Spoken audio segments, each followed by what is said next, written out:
Hello friends, कैसे हो आप सब। आई होप आप लोग अच्छे होंगे।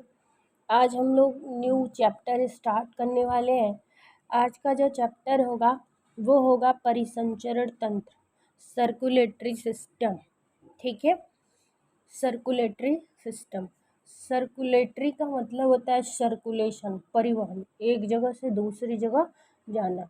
सिस्टम का मतलब आपको सारी क्लास में बताया जाता है कि ग्रुप ऑफ ऑर्गन या फिर ऑर्गन का जो ग्रुप होता है उसको बोलते हैं सिस्टम।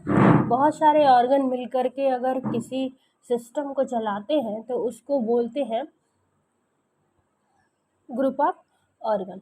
तो इस तरीके से आज की क्लास में हम लोगों को यही पढ़ना है, परिसंचरण तंत्र। इस परिसंचरण तंत्र में कौन कौन से ऑर्गन हेल्प करते हैं जिसके कारण ये पूरी तरह से सर्कुलेशन कंप्लीट हो पाता है। तो देखते हैं, सबसे पहले जो होता है वो कौन सा कंपाउंड, कौन सा ऑर्गन होगा, तो ब्लड होगा। ठीक है, इस परिसंचरण तंत्र को कंप्लीट करने के लिए, सर्कुलेटरी सिस्टम को कंप्लीट करने के लिए हमको 3 ऑर्गन्स को पढ़ना होगा। फर्स्ट जो होगा वो ब्लड है। सेकंड जो है उसको बोलते हैं डक्ट, ब्लड वेसल्स, रक्त वाहिकाएं। Next heart. ये 3 हमें पढ़ना है। ठीक है, अब देखते हैं कि ये जो ब्लड है, इस ब्लड में क्या क्या अवेलेबल या फिर किन किन चीज़ों से मिलकर के ये जो ब्लड होता है वो बना होता है। तो सबसे पहले तो O2, CO2, carbon dioxide, oxygen, glucose, vitamins, hormone, protein, ये सारी चीज़ें इसके अंदर ब्लड में अवेलेबल होती है। ठीक है, ये एक तरीके का कनेक्टिव टिश्यू होता है, संयोजी ऊतक होता है और लिक्विड फॉर्म में होता है, तरल होता है। ठीक है, तो आज ये हम लोग जान लिए। अब देखते हैं, कल की क्लास में हम लोगों को ब्लड ही पढ़ना है, आज सिर्फ और सिर्फ इंट्रोडक्शन है। अब देखते हैं कि ये जो परिसंचरण तंत्र था, रक्त का जो परिसंचरण है, ब्लड सर्कुलेशन है, ये सबसे पहले कौन से वैज्ञानिक ने बताया था। तो एक साइंटिस्ट थे जिनका नाम था विलियम हार्वे। विलियम हार्वे जी ने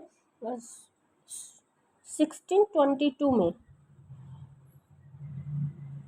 रक्त का परिसंचरण करवाया था। ठीक है, सर्कुलेटरी सिस्टम, जिसको इस पूरे सिस्टम का जब अध्ययन करते हैं तो एंजाइलोलॉजी बोलते हैं उसको। और ये तो आपने देख ही लिया कि ये जो विलियम हार्वे जी थे, इनको फादर ऑफ ब्लड सर्कुलेशन कहा जाता है। ठीक है, अब देखते हैं कि जो ब्लड सर्कुलेशन होता है वो कितने टाइप्स का होता है। तो 2 टाइप्स से ब्लड सर्कुलेशन होता है। फर्स्ट जो टाइप्स होता है जिसको बोलते हैं ओपन सर्कुलेटरी सिस्टम, और एक होता है क्लोज सर्कुलेटरी सिस्टम। तो जो ओपन सर्कुलेटरी सिस्टम होता है, कुछ ऐसे हमारे यूनिवर्स में कुछ ऐसे प्राणी हैं जो जिनका जो ब्लड होता है वो किसी डक्ट में, ये जो डक्ट है, ये जो ट्यूब है, हमको ब्लड वेसल्स है, ये ब्लड जो वेसल्स होती है, हमारा जो ब्लड होता है इन्हीं ब्लड वेसल्स में ही फ्लो करता है, तैरता रहता है। लेकिन कुछ ऐसे एनिमल, कुछ ऐसे प्राणी हैं जो जिनका जो ब्लड होता है वो ऐसे खुला हुआ घूमता रहता है उनकी बॉडी में। जैसे आपने सुना होगा बटरफ्लाई, ऑक्टोपस और ये जो कॉकरोच होते हैं, इनका जो ब्लड होता है वो ऐसे ओपन सर्कुलेट करता है। बाकी देखते हैं कि जो क्लोज सर्कुलेटरी सिस्टम होता है उसमें क्या आते हैं। तो जितने मैमल्स होते हैं वो मैमल्स, जितने स्तनधारी होते हैं, इन सब का जो रुधिर होता है वो डक्ट में जाता है। ठीक है, वो डक्ट में बहता है। जैसे फॉर एग्जांपल आप कह सकते हैं मनुष्य। तो मानव के शरीर में कुछ ब्लड वेसल्स होती है, उन वेसल्स में ब्लड जो है वो इस तरीके से बहता है।